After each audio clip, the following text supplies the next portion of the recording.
Hi everyone and welcome back to the FishMarketAcademy where we teach you how to fish for gains. So in today's video, we'll be exploring Astroport migration as well as a simple valuation analysis on the ASTRO token. So let's get started. So as usual, nothing I say is financial advice. So just a quick recap on Astroport. It is the leading AMM DEX on Terra Classic and it had a TVL of over 18 billion at its peak with an average trading daily volume of 256 million. So now that Astroport has migrated to 2.0, they will continue to support Terra Classic and Terra 2.0 for users to utilize the exchange on both chains. But the main one we want to be looking at is the Terra 2.0 chain. So with two networks running in parallel, there will be two sets of tokens, ASTRO Classic or ASTRO-C and ASTRO itself. I don't think there's much activities happening on ASTRO on the Terra Classic chain because it's kind of deprecated in a way. So ASTRO will continue to remain on Terra Classic as long as that chain continues to run, and the ASTRO tokens on ASTRO Classic will still be used for governance and to receive fees, but there is not much activities happening nowadays, and I think the TVL is about 2 million USD, which is quite abysmal. A new set of ASTRO tokens has already launched on Terra 2.0, and they can of course again be staked for XAstro and used for governance and receive fees from Astroport on Terra 2.0. So the snapshot has already been done. The first snapshot was on the 7th of May, right before the collapse, and the second snapshot was on the 27th of May, right before Terra 2.0 launch. And for the airdrop details, it's mainly going to be close to a 1-to-1 split. So it's 1.07 Astro per X Astro-C and 1.16 Astro per X Astro-C. The airdrop of 183 million Astro will be split half-half between Astro-C and X-Astro-C holders of Snapshot 1 and 2. So what this means is that if you held Astro-C through both snapshots, you'll receive a 1-to-1 airdrop on Terra 2. And if you only have one snapshot, then you'll receive half of it. The airdrops are immediately claimable upon their launch. So if you go onto the Astro website right now, watching this video, you can already claim your Astro tokens.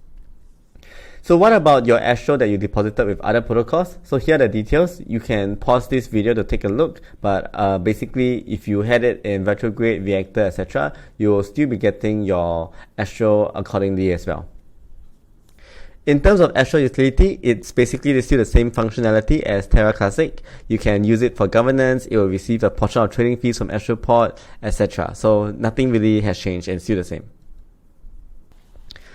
The trading fee distribution remains the same as well, with constant product being 0.3% fee, and of which 66% goes to LP and 33% goes to Astro stakers, and the stable swap invariant will be at 0.05% fee, with half of it going to LPs and half of it going to Astro stakers. So the tokenomics remains almost the same with some slight changes. The total ASTRO tokens will increase by 100 million from 1 billion to 1.1 billion, and the plans for locked builder allocations are still being finalized and not in circulation yet. And the additional ASTRO will only be used to incentivize liquidity, with a portion going towards a future lock drop mechanism.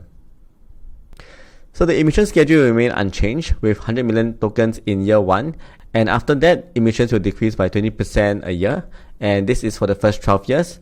But after which the emissions will be even lesser and it will last for 69 years. But the bulk of it will be for the first 12 years, which is a really long time in crypto. So there are various pools on Astro, but right now the main ones would be XO USDC, which you can get from using Xler and pairing it with Luna. So this should have the most TVL. So in terms of the pools on Astroport, you have the standard layer 1 with the stablecoin pool, and this will be the bulk of the pool.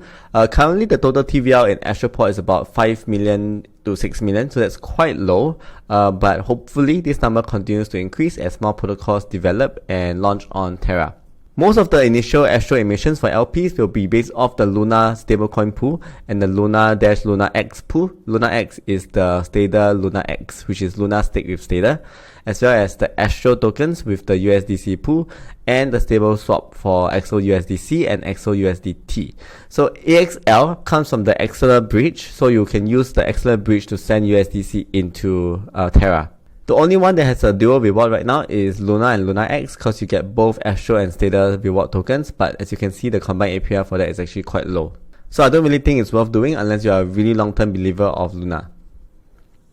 So in terms of the launch rollout, it has already launched and liquidity has already been enabled. But right now, the Astro staking is not live yet, and the full launch of governance via Astro Assembly is also not live. And this will also include the Astro wars that they didn't really get to play out in the previous time. Not sure how likely this war will be, seeing that there's not much activity happening on the Terra ecosystem now, but we shall see what happens as time progresses. So let's compare about Astro valuation with other layer 1s. So this is the data that was taken on the 9th of May around the DPEC. So Astro C was about 1.34% of the layer. Right now, as of shooting this video, Astro has fallen down to 8 cents, and that's about also 1.76% of the layer 1. And if we compare with other networks like Uniswap and Ethereum, Cake and BNB, Joe and AVAX, Serum and Solana, we get between 1 to 2%. So I would say that Astro right now is relatively fairly priced as well. But with a market cap of 10 million for Astro and a market cap of 609 million for Luna, I can imagine that this would actually increase as long as there's more developer activity and more users coming onto the ecosystem, but that's still to be seen.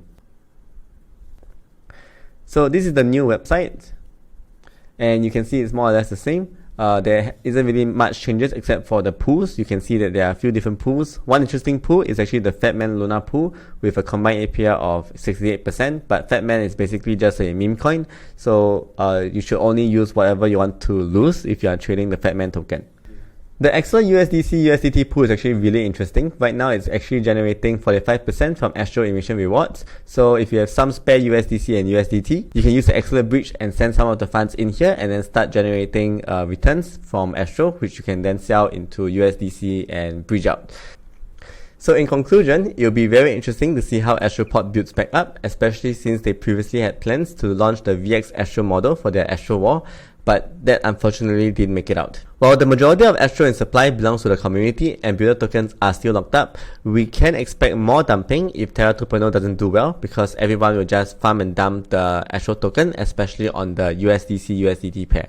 In my opinion, it will make more sense to just be patient and wait for more announcements to come out, like an update on the VX Astro launch, as well as more activities happening onto the Terra ecosystem before looking to pick up some Astro. But Astro at market cap of 10 million is pretty good if you're a long-term believer in the Terra ecosystem. So ultimately, do your own research and invest with caution. Hope you guys found this video useful, and I'll see you guys again soon. Bye! Baby fish, do do do do do do. Baby fish, do do do do do do. Baby fish, do do.